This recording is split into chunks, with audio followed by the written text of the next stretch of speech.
a look at the magnetic tail of the tape. Joseph Benavidez is 25 years of age. Dominick Cruz is 24. Benavidez 5'4". Cruz 5'8". Weight identical. Reach advantage goes to Cruz by way of 3 inches. So with that complete, we go inside the cage. Joe Martinez has our official introductions. And here we go, fight fans. It is time for our co-main event of the evening. 3 rounds scheduled in the bantamweight division. Presented by Tap Out, an expression of combat known worldwide. Now available at tapout.com in association with Halloween 2, a Rob Zombie film in theaters everywhere, August 28th. And brought to you by the dark custom world of a Harley-Davidson. And now, fight fans, here we go. Introducing to you first, fighting out of the blue corner. He is a boxer and wrestler. Standing 5 feet 8 inches tall, his official weight 135 pounds. Professional record outstanding with 13 victories and just 1 defeat. Fighting out of San Diego, California. Here is Dominick Cruz. Next is opponent across the cage, fighting out of the red corner. A freestyle fighter.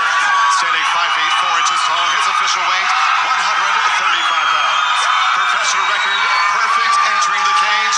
10 victories in 10 tries. Fighting out of Sacramento, California. Here is the undefeated Joseph Benavidez. Referee in charge of the action, Steve Mazzagatti. Gentlemen, this will be a clean and fair fight. You need to obey my command, check yourself at all times. Now hook them up.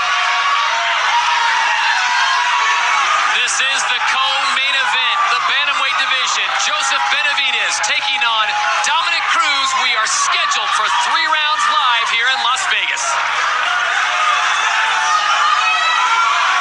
All right, gentlemen, now bring it on. Come on.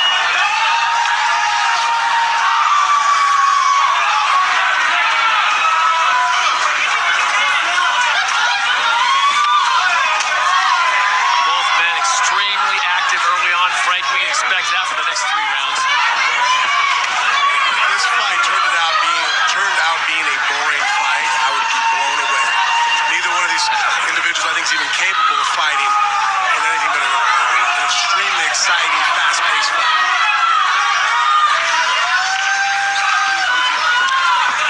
It's interesting to see how Benavidez is going to deal with the reach advantage that Dominick Cruz has, and how Dominick Cruz is going to deal with the unorthodox striking of Joseph Benavidez. Oh, wow.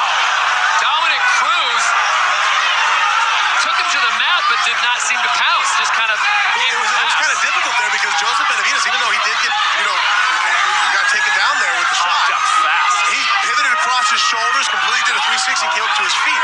He's a very hard individual to really get a beat on. He does things, again, when you're watching, you would say that's not conventional, you wouldn't do that maneuver, that's not the proper way, but he does it and does it very effectively. He switches stances mid-strikes, which a lot of gyms tell you, no, that's not the right way to do it, but he's a top-level flurry fighter that Benavidez brings. You can't ever say this guy's doing anything wrong. It's hard to argue against it. He went to the guillotine attempt there. Gave Dominick Cruz an easy top position. And an interesting twist of fate, as you pointed out, Dominick Cruz dropping down from the featherweight division, 145s, to fight in the 135s here in the bantamweights. His one loss came by way of Uriah Faber when he was fighting in the featherweight division, and Joseph Benavidez trains with Uriah Faber. So I'm sure Benavidez is well scouted on what Dominick Cruz can do. Look at that. Does he have a good enough grip in there? Cruz recognizing it. Well, the good thing about that, even though the guillotine itself might not have finished Dominick Cruz, that got him off his back. You gotta love the pace that the bantamweights bring here in the WEC.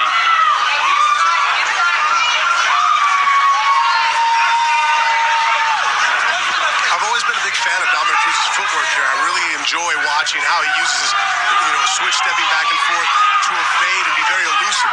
He comes back, and not only is he able to avoid you, but he's very dangerous on the counter back on the angles. Benavidez connects on a short left. Ooh, nice knee.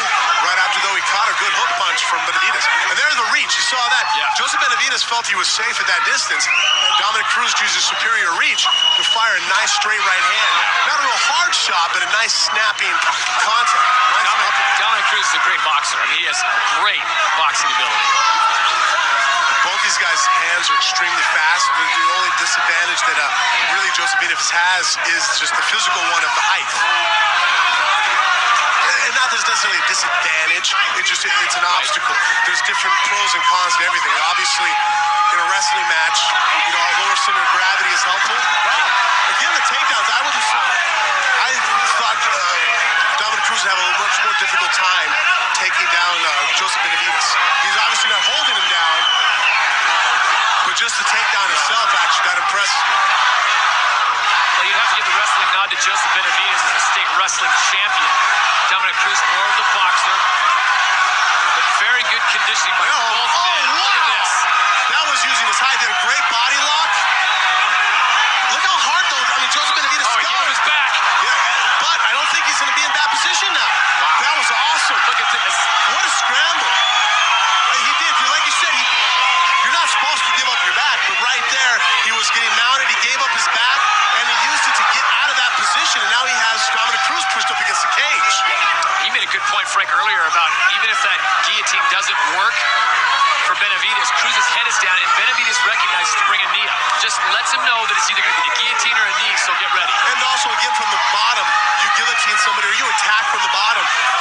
Dominick Cruz has to back out of that attack, and so he gives up the top position.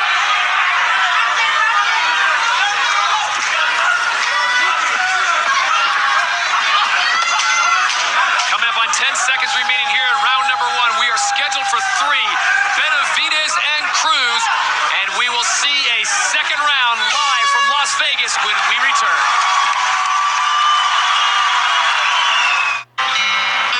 Would you one time